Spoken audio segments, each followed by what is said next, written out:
Hammaga assalomu alaykum treyderlar, qalaysizlar? Savdolar qalay ketib жатыр? Bugundan boshlab men shu YouTube kanalıma kirgan savdolarimda, take profit algan savdolarimda asirasi qalay kirganim, ne sebep kirganlarimni salib barmoqchiman, ya'ni tushuntirib sizlarga bilim retinde.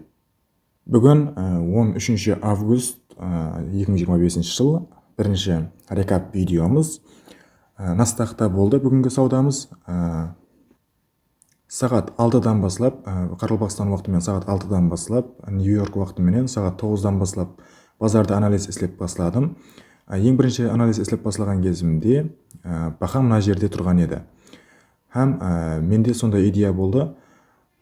Бұл жер all time high, яғни бұл жер максимум еді. Baha бұл жерде тұрғанда AMD model үшін accumulation пайда етті бұл жерде. Hem менде сондай идея болды. Бұл жерде аккумуляция болғаннан кейін манипуляция жоғары қарай болады. Кейін біздер сол жерден distribution'ды ұстап алуымыз мүмкін деген идея болды. Hem мен осы идеяны Telegram каналға да таслап қойдым. Бұл идеяны мен сіздерге 5 минутлық таймфреймде егер бұл жерді бұзып өтсе, sell үшін кіруіміз мүмкін деп таслаған едім. Барды өшірейік.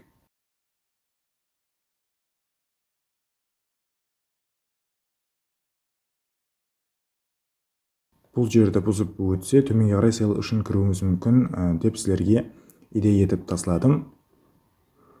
Ал өзім болса, M1 таймфреймге өткен кезімде бұл жерде максимумларда ES менен, яғни SPH 500 менен, бұл пара ES делінеді, һәм Nasdaq менен ES екеуі бір-бірімен SMT болады. SMT қараған кезімізде сол екеуін қарауымыз мүмкін. DXY менен қарауымыз мүмкін, бірақ ол индекслерге дұрыс істеп бермейді. Сол хайларда SMT болды, яғни мына хайды Nasdaq шеше алмады, бірақ ES шешіп. SMT болғаны маған бір тасдиқ болды. Кейін мен мына жерден 1 минутлық FVG-ны таптым. FVG жақсы қайтарып тұрды, баста қайтарып тұрғанлығы себеплі бұл идеал істеп берген FVG еді. Кейін бұзып өткеннен соң мен дәру осы IFVG-дан саудаға лимит қойдым sell үшін. Һәм 23.950-ден sellге кірдім, стоп-лоссты 23.972-ге қойып, take profit'ті азиялауға қойдым. Азиялау мінеки 23.822-де еді. Азиялауға қоюымның себебі негізі New York Midnight Open'ға қоюымыз керек еді, бірақ азиялауға қоюымыздың және бір себебі бар еді. H4-те FVG-да sell side бар еді. Бұл жерде көріп тұрсыз. Бұл жерде FVG қалдырды, һәм бұл жерде sell side бар еді.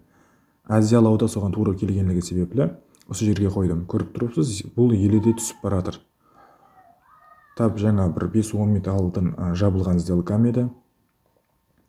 Бұл жерде accumulation болған жердегі sell side деп қосымша без убытка қою үшін sell side деп алдым, һәм осы жерге келгенде мен без убыткаға қойдым сделкамды.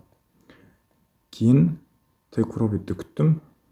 Бұл жерлерді көріп тұрыпсыз. FVG-лардың істеп берген FVG-ларды өзім үшін тасдиқ етіп алып бардым. Бұл жерге келгенде базар қайтып кету ықтималдығы бар еді. Осы жерде де мен без убыткамды жоғары қарай көтеріп бардым. Мына FVG-ның жоғарысына қойдым без убыткамды. Осы жерде жоғары қарай бұзылып өтілсе, мен сделкамды жауып жіберемін деген планменен отырған едім. Бірақ бұл жаумады, тек қана шам саясымен келіп кетті. Бұл саудада $30 көбірек риск қылдым, һәм менің 1:6 risk-reward ratio менен $200 көбірек пулмен пайдаменен шықтым.